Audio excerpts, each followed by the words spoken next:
अस्सलाम वालेकुम, क्या हाल है सबका। आई होप कि आप सब खैरियत से होंगे, ठीक ठाक होंगे। मैं भी अल्हम्दुलिल्लाह ठीक ठाक हूँ। ईद आने वाली है तो मैंने सोचा मैं आप सबके साथ हलवा पूरी और चने की रेसिपी शेयर करूँ। इस वीडियो में मैंने हलवा पूरी और चने तीनों की रेसिपी ऐड की है, तो आप इस वीडियो को पूरा देखिएगा, एंड तक ज़रूर देखिएगा और इस रेसिपी को अपनी फैमिली और फ्रेंड्स के साथ ज़रूर शेयर कीजिएगा। अगर आपने मेरे चैनल को अभी तक सब्सक्राइब नहीं किया तो मेरे चैनल को प्लीज़ सब्सक्राइब कीजिए और लाइक कीजिए, और मुझे कमेंट बॉक्स में ज़रूर बताइएगा कि आपको मेरी रेसिपीज़ कैसी लग रही हैं।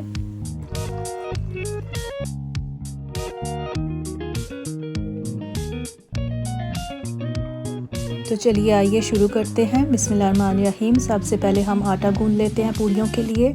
इसके लिए मैंने 4 कप मैदे के लिए और साथ में आधा कप सूजी का, 1 टीस्पून सॉल्ट नमक, 4 टेबलस्पून प्लेन योगर्ट दही,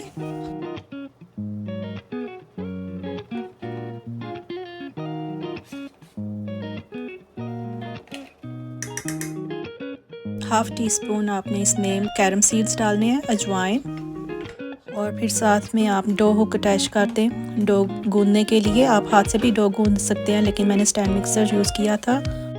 इन सब चीज़ों को आप पहले मिक्स कर लें थोड़ा सा, और फिर इसको वार्म दूध के साथ आपने गूंदना है। 1.5 कप दूध इस्तेमाल हुआ था इसको गूंदने के लिए, लेकिन आप अपने हिसाब से इसको थोड़ा एडजस्ट कर लें। अब इसमें आप तकरीबन 2 टेबलस्पून तक ऑयल डाल दें ताकि ये चिपके नहीं। पूरियों का आटा जो है ज़्यादा थिन नहीं होना चाहिए, वो थोड़ा मीडियम ही रखते हैं, तो उस हिसाब से आप एडजस्ट कर लें दूध की मिकदार।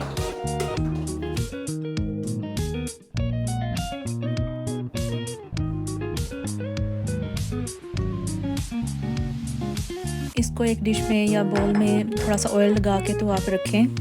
देखें पूरियों का आटा कितनी अच्छी तरह से गूंद चुका है, और ऊपर से भी थोड़ा सा ऑयल लगा के तो रखें ताकि ये ड्राई ना हो। और इसको आप थोड़ी देर के लिए रेस्ट करने दें, तकरीबन आधे घंटे के लिए पूरियां बनाने से पहले। ओवरनाइट अगर आपने गूंदना है तो वो इवन बेटर है। मैं तो ओवरनाइट ही गूंद देती हूँ, ईद से एक दिन पहले रात को मैं आटा गूंद के रख देती हूँ। चलिए अब हम चने बना लेते हैं। इसके लिए मैंने 1/4 कप ऑयल डाला था, साथ में एक प्याज फाइनली चॉप करके। इसको थोड़ी देर के लिए आप सोटे कर लें ताकि वो सॉफ्ट और गोल्डन हो जाए।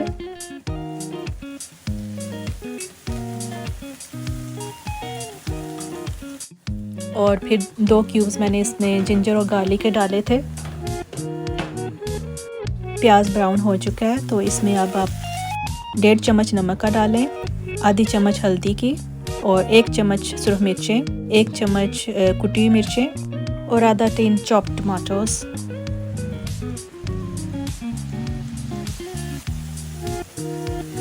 इसको थोड़ी देर तक भून लें और फिर थोड़ा सा पानी डाल के तो 5 मिनट के लिए कुक होने के लिए रख दें। साथ में आप दालचीनी, लौंग और काली मिर्चें भी डाल दें। मैंने चने जो हैं वो टिन वाले इस्तेमाल किए थे, मैंने 2 टिन इस्तेमाल किए हैं। आप फ्रेश चने भी बना सकते हैं, ओवरनाइट उनको सोडा लगा के तो भिगो के रख दें और सुबह आप प्रेशर कुकर में इसे गला लें। तो आप इस तरह मसाला रेडी करके तो वो बॉयल हुए हुए चने भी इसमें डाल सकते हैं बॉयल करके।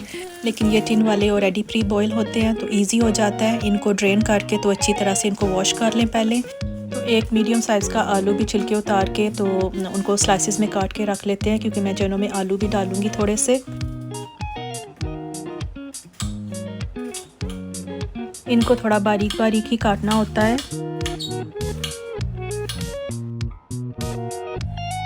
मसाला बिल्कुल रेडी है। अब इसको थोड़ा सा हम भून के 2 मिनट्स तक तो इसमें हम आलू डाल देंगे।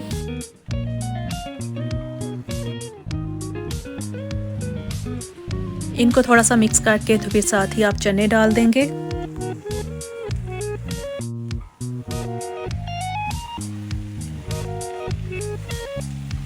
और फिर आप इसमें ज़ीरा, सूखा धनिया, मेथी और आमचूर पाउडर डालना है। क्वांटिटीज़ मैंने स्क्रीन पे लिख दी हैं।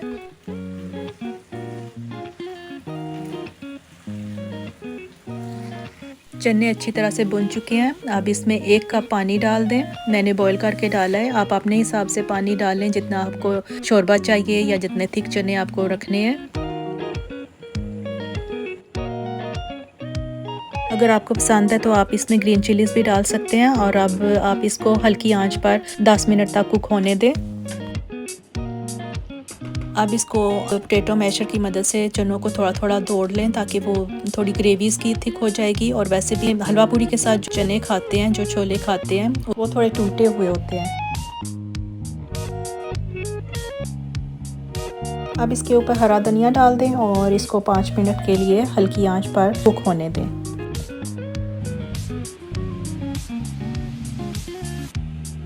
चलिए जी, हलवा पूरी वाले चने हमारे रेडी हैं। अब हम हलवा बना लेते हैं।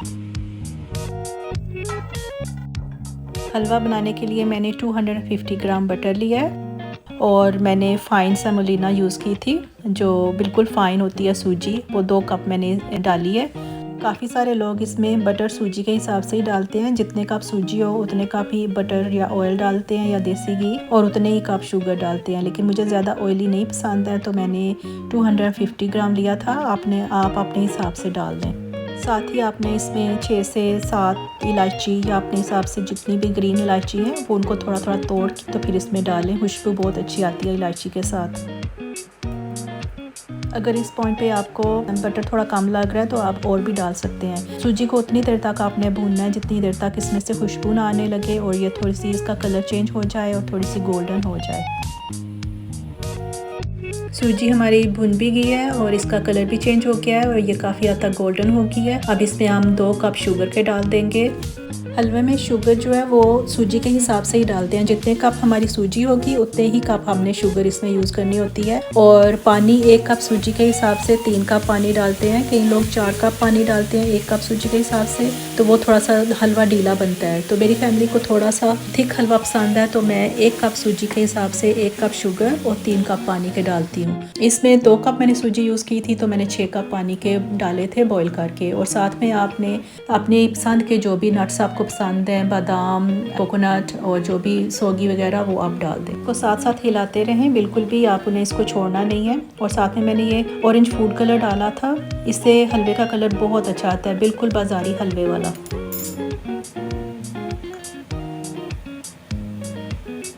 अच्छा, जब पानी डालेंगे तो आपने हलवे को बिल्कुल भी छोड़ना नहीं है, इसको तेज़ तेज़ बस हिलाते रहना है। और फिर जब ये सहत हो जाए इस तरह और पानी इसका ड्राई होने लग पड़े और ऑयल बाहर निकलने लग पड़े तो इसको आपने हल्की आंच पे रख देना है।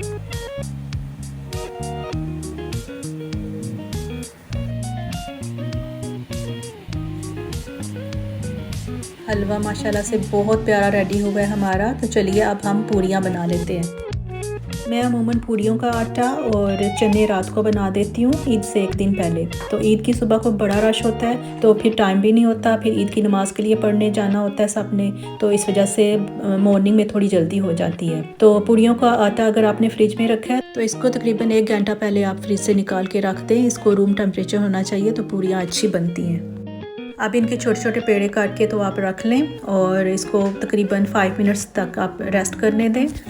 पेड़े बना के रख लेंगे तो बड़ी आसानी हो जाती है, जल्दी जल्दी से पूरियाँ फिर तलने जाती हैं, क्योंकि पूरियों को तलते हुए ज़्यादा टाइम नहीं लगता है, उनको सिर्फ 1 या 2 मिनट ईच साइड से तलना होता है। तो मुझे याद है जब अम्मी जान के घर हुआ करते थे हम, तो उस वक़्त हम सारी बहनें बैठा करती थी और एक पेड़े बनाया करती थी, एक रोटी को बेला करती थी और फिर साथ में अम्मी जान पूरियों को तला करती थी। तो इतनी जल्दी हो जाती थी, बहुत आसानी से तली जाती थी। लेकिन यहाँ यूके में तो अब सारे काम खुद ही करने होते हैं, कोई हेल्प ही नहीं होती। तो जो भी काम इंसान के लिए आसानी पैदा कर सकता है उसे ज़रूर करना चाहिए। तो ये मैंने बेल के भी रख ली थी और ईच पूरी के ऊपर आपने थोड़ा सा ड्राई मैदा डालना है ताकि वो एक दूसरे के साथ चिपके नहीं।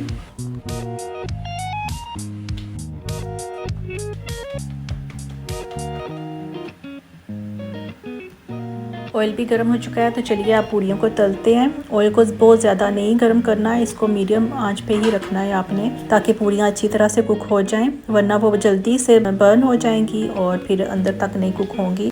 इनको साथ साथ आपने हिलाते जाना है, राउंड राउंड जैसे मैं कर रही हूँ, बिल्कुल इसी तरह से आपने इनको हिलाना है ताकि वो हर तरफ से अच्छी तरह से कुक हो।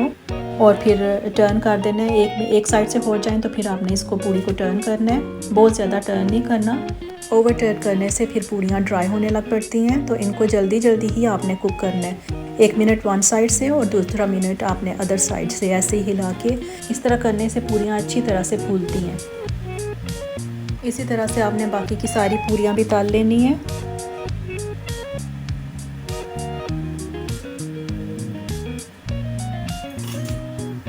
और इनको साथ साथ आपने किसी पॉट में कवर करके रखना है ताकि ये ड्राई ना हो। ये रेसिपी एक्चुअली मैंने ईद उल फितर पे रिकॉर्ड की थी। रात को फिर मैंने चने बनाए और पूरियों का आटा गूंदा और बहुत सारे कामों से फ़ारग होके तो फिर मैंने अपने हाथों को मेहंदी लगाई और फिर सुबह उठ के मैंने पूरियाँ तली थी। तल के तो फिर मैं रख गई थी और फिर हम ईद की नमाज़ पढ़ने गए थे और नमाज़ पढ़ के तो फिर आके हमने ये नाश्ता किया था। और बीच में मैं इतनी बिज़ी रही कि मेरे माइंड से ही निकल गया और ये सारी मेरी रिकॉर्डिंग ड्राफ्ट में पड़ी रही और मुझे ये शेयर करना मैं भूल गई। तो अब ईद उल अज़हा का टाइम आ गया तो ईद उल अज़हा के मौके पे मैंने सोचा ये मैं रेसिपी शेयर कर दूँ आप सबके साथ। आई होप कि आप सबको पसंद आएगी ये रेसिपी। देखिए पूरियाँ कितनी सॉफ्ट और मुलायम लग रही हैं और कितनी मज़े की लग रही हैं, बिल्कुल भी ड्राई नहीं हुई हैं ये। तो चलिए अब हम इसे सर्विंग डिश में ट्रांसफ़र करते हैं। आपने देखा हलवा कितने अच्छे तरीके से सेट हुआ है, बिल्कुल भी स्लॉपी नहीं है, बिल्कुल भी ढीला नहीं है और बिल्कुल ड्राई भी नहीं है। मैंने इसे ऊपर से स्पैचुला की मदद से थोड़ा सा सेट कर लिया था फ्लैट करके। तो मैंने फिर इसके ऊपर रेजिन सोगी की मदद से मैंने ईद मुबारक लिखा था।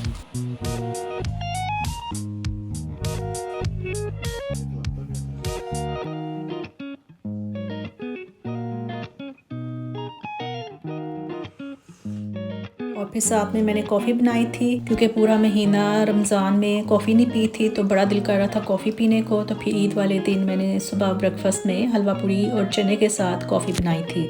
मेरी फैमिली को हर ईद पे हलवा पूरी और चने का ब्रेकफास्ट चाहिए होता है, उन्हें बहुत ज़्यादा पसंद है और स्पेशली मुझे। तो मैं हर ईद पे बनाती हूँ। अब आप भी बनाइए इसे और अपने प्यारों को खिलाइए। और जब आप ईद पे बनाएंगे तो मुझे ज़रूर बताइएगा कि कैसा बना और मुझे अपनी दुआ में बहुत ज़्यादा याद रखिएगा। अगली रेसिपी तक आपसे इजाज़त चाहूँगी। अल्लाह हाफिज़।